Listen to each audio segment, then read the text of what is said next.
Hello! Aujourd'hui, je te présente un projet de A à Z, de comment je commence un projet. En fait, dans ce cas-ci, j'avais déjà fait une tortue de mer, j'avais envie d'en refaire une autre. Donc, voici le début après l'esquisse et les premières couleurs, les premières parties que j'ai peintes dehors au soleil, une belle journée d'été. J'en ai profité avec la compagnie. Donc, j'ai fait la forme de base, les fonds, les lignes de départ. Et on va voir qu'après ça, ça a évolué. Ça s'est modifié. En fait, j'ai rajouté une bédaine à la tortue. J'ai mis la carapace à part. Parce que si on regarde sur la première version, la tortue n'a pas de ventre et a juste une carapace, mais je trouvais que ça faisait louche. Donc par la suite, j'ai ajouté de la couleur dans la carapace avec beaucoup de nuances. Puis par après, j'ai fait les lignes blanches à la toute fin en rajoutant un fond dégradé pour faire une couleur de base au départ. Et en rapetissant un petit peu la bédaine de ma tortue qui a perdu 5 livres en 3 secondes et quart. Sans aucun effort, la chanceuse. Hello, me revoici avec ma tortue de mer. J'ai fait mon fond hier, juste un dégradé là, pour avoir une couche de fond pour que la peinture adhère mieux. Puis que j'aille une base. Là. Des fois, il y a de la peinture qui adhère moins à certains endroits. Fait qu'en faisant une base comme ça donne une chance que ça tienne bien. Je vais faire des bulles, un effet bulle dans l'eau avec ma spatule par-dessus tout ça. La tortue, pour l'instant, je n'y retouche pas. Je laisse ça comme ça. Les contours vont rester blancs, mais je vais mieux les définir à la toute fin. Pour l'instant, les couleurs à l'intérieur me conviennent. Il y a des petites lignes que je vais retravailler à la fin. Des lignes qui sont plus larges, là, que j'aime moins, je vais les retravailler. Mais sinon, je m'attaque au fond et je vous remontre les étapes à la suite, l'une de l'autre, pour la dernière touche de cette tortue-là. Donc, j'arrive à la finition. C'est la partie la plus touchée. Mais la partie la plus fun aussi, parce que j'aime vraiment faire des effets hauts comme j'ai fait hier dans la composition de 5 toiles. Donc ça va être le même genre de fond. J'ai sorti les blancs, les verts, les bleus, toutes mes nuances de bleu. Certaines sont diluées avec de l'eau, d'autres non. Mon blanc, il y a du silicone dedans pour faire l'effet bulle. Puis c'est le passage de la spatule qui va faire que ça fait un effet vraiment haut. J'ai décidé de mettre de la paillette or dans mon eau. Peut-être de la paillette bleue aussi, je vais voir. Mais je veux faire un effet un petit peu sable dans l'eau. C'est le fun quand on met des brillants dorés dans l'eau. Ça donne l'effet qu'il y a du sable qui flotte au travers. Puis ça rajoute de la brillance. Donc je vais en ajouter. Puis je verrai à la fin si je vernis. Probablement que celle-là va être vernis gloss à la fin, là, vernis lustré. Pour avoir encore plus l'impact et l'effet de l'eau. Fait que je vous montre quand j'aurai appliqué une partie de mon fond haut. Je vous montre qu'est-ce que ça donne. À bientôt! Alors, je viens d'appliquer toutes mes couleurs pour faire mon fond haut. J'ai mis dehors, comme j'avais dit, pour faire l'effet grain de sable qui flotte dans l'eau. Avec plein de bleu, plein de vert, du blanc qui contient du silicone. Donc, je passe la spatule là-dessus. Je vais vous montrer le début. Puis après ça, je continue. Je vous montrerai les petits bouts à la fois. Donc, ce que je veux obtenir, c'est un effet comme ça. Donc, je vais passer autant de fois que je veux pour obtenir l'effet haut, puis l'effet, les couleurs que je veux. Puis un effet vague. Donc, je ne vais pas faire des lignes droites, je veux aller rajouter du mouvement là-dedans.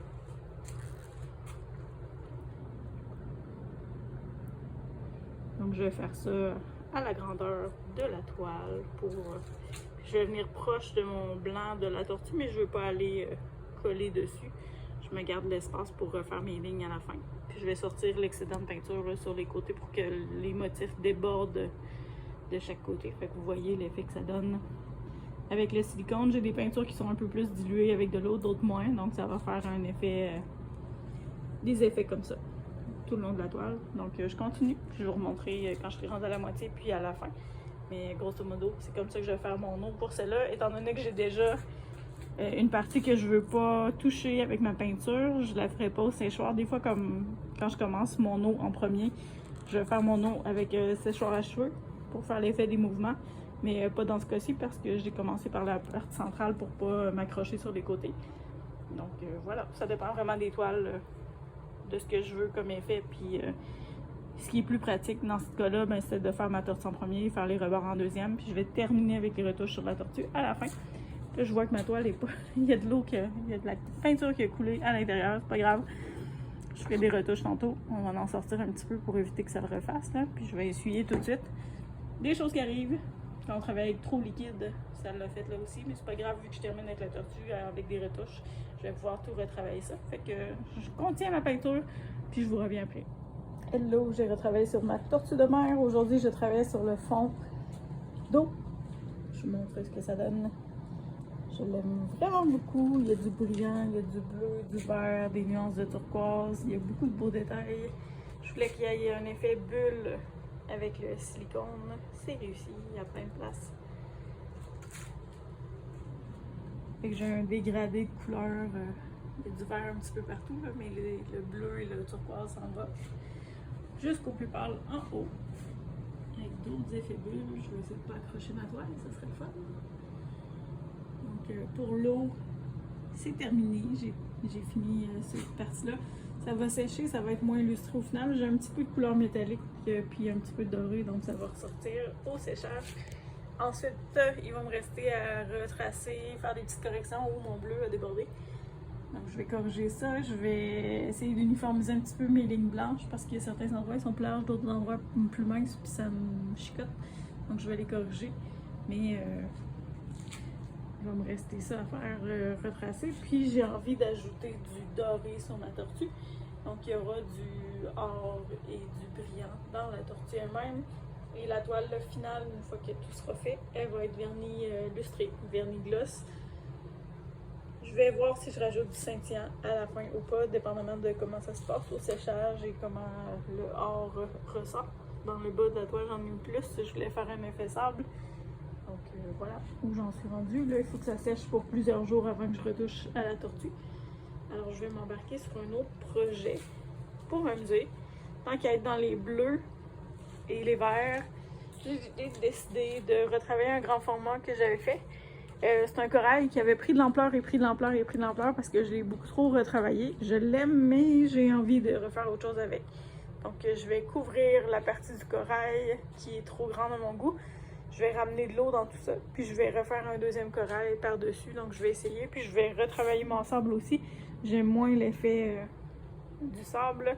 Je vais le faire un peu plus comme le corail que j'ai fait pour le condo, plus neutre, avec un petit peu de brillant, mais pas autant que ça.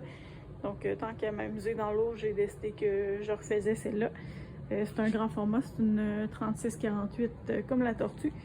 Donc, tant qu'à être dans ces trucs-là, dans les couleurs haut, ça me tentait de retravailler celle-ci, de la mettre plus à mon goût, de la mettre plus... les couleurs vont être plus flash, il va y avoir moins de blanc dans le corail, mais l'eau va être du type de celle que je viens de faire, que j'aime beaucoup. Elle, cette eau-là, je l'avais fait au séchoir. Mais la prochaine eau va être faite à la spatule, comme ça.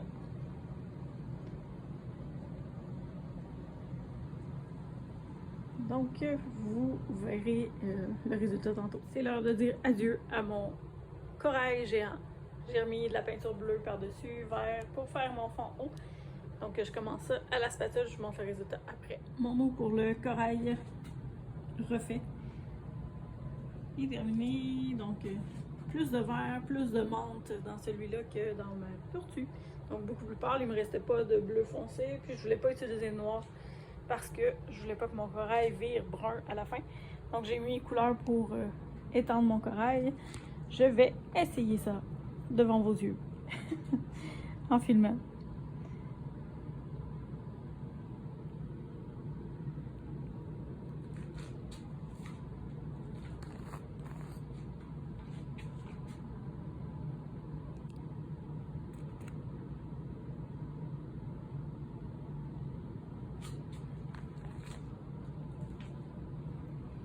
Là, je vais lâcher mon téléphone. Ça va aller beaucoup mieux. Je vous montrerai le résultat après. Première étape.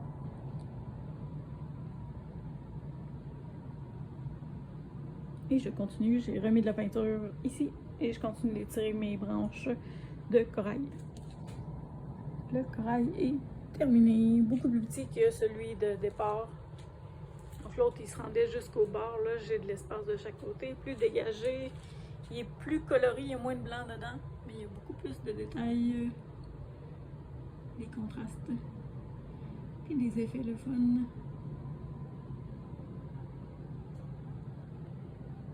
Donc voilà, corail géant.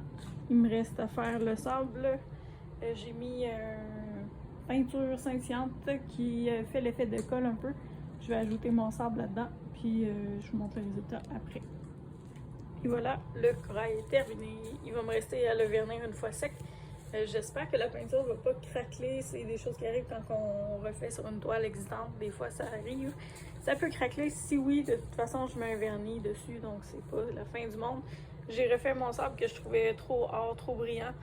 Donc là, c'est mouillé là, avec la colle. Ça va sécher, ça va devenir un petit peu plus... il va y avoir des morceaux qui vont se détacher. C'est correct, là. Il n'y a pas de stress. Le surplus va tomber là, quand ça va être sec. Donc, c'est terminé pour celle-là. À quelques détails près. Je viens de voir qu'il me manque un côté. Mais, vu d'ensemble. Donc, le corail est beaucoup plus petit que la première version. Je préfère ça. Le fond est plus pâle, les couleurs sont plus flash et le sable est un petit peu plus neutre pour donner le punch plus sur les couleurs du haut. Donc, je l'aime vraiment. Je vais la vernir à la fin. Et j'ai fait mon sable autrement. Puis, j'ai un peu soufflé sur le sable à la fin pour le faire, pour enlever l'excédent, mais aussi ça, on voyait un peu de sable dans l'eau, puis ça va faire beau au final. Donc, il y a plein de petites miettes de sable qui sont dans la peinture, qui vont sécher, qui vont coller là. Donc quand je vais vernir, tout ça va tenir en place. Donc voilà, Corail 2.0, version améliorée par rapport à la première version que je trouvais un peu trop chargée à mon goût. Donc voilà, ça va fitter avec la tortue ici qui est en train de sécher. Donc j'ai fait l'eau ce matin, il me reste des retouches à faire sur la tortue après, mais ensuite elle sera terminée. Sur la tortue, il va y avoir du doré comme j'ai dit, puis elle va être vernie elle aussi lustrée pour refaire sortir les couleurs, les détails. Donc de loin là, elle va vraiment flasher celle-là. Je l'aime beaucoup beaucoup. J'ai hâte de voir le résultat final quand ce sera terminé. Mais pour aujourd'hui, je vais tout laisser sécher ça avant de retoucher quoi que ce soit. Donc, c'est à suivre pour ces projets-là. Et je me montre en plus rapproché les détails de la toile avec les détails qu'on retrouve dans l'eau et sur les branches du corail. Donc, dernier petit tour. Mon zoom de téléphone a de la misère à faire le focus, désolé.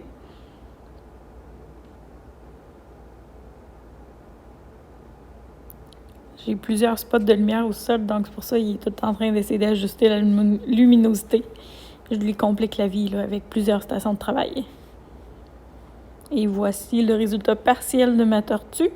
Le résultat final, je vais le garder pour mon vernissage de la collection d'été que je fais le 22 juillet. Donc, c'est un vernissage que je privé, que je fais chez moi avec des clients et des clients potentiels, donc des gens qui sont intéressés à acquérir des toiles. J'en ai déjà dévoilé quelques-unes, mais ce sera possible de les voir en vrai le 22 juillet. Donc, si vous êtes intéressé, écrivez-moi en privé. Et chose importante à savoir, parce qu'on pense toujours que l'art, c'est pas abordable, j'ai des petits formats et des moyens formats allant de 20 à 100 $. Donc, j'ai beaucoup de petits formats à 20, 30, 40, 50, 60 $. Donc, c'est accessible à tout le monde. C'est pas juste des gros tableaux qui sont plus dispendieux. J'ai aussi plein de petits formats super intéressants pour retravailler votre déco. Donc, n'hésitez pas si vous êtes intéressé. Je suis à Lévis. Je vous donnerai les coordonnées exactes là, pour le vernissage. On se fait un joyeux café avec quelques petits trucs à grignoter. On jase, on regarde les toiles. Je vous explique comment je travaille et je réponds à toutes vos questions là, sur mes matériaux, mes procédés, puis comment je fonctionne. Puis comment je fonctionne aussi pour les commandes spéciales si c'est quelque chose qui vous intéresse. Et grosse annonce, c'est mon premier atelier cet après-midi-là, le 22 juillet 2023, en après-midi. Je vais avoir 3 ou 4 places pour des clients qui seraient intéressés à faire un atelier avec du coaching privé de ma part. Donc, la formule est assez simple. On choisit votre format de toile, vos couleurs, le style de toile que vous avez envie de faire et je vous coach, je vous accompagne et on fait ensemble une belle co-création, un après-midi de temps, puis on s'amuse à créer l'œuvre abstraite que vous avez en tête depuis longtemps, mais que vous n'osez pas faire parce que vous n'êtes pas installé pour le faire chez vous.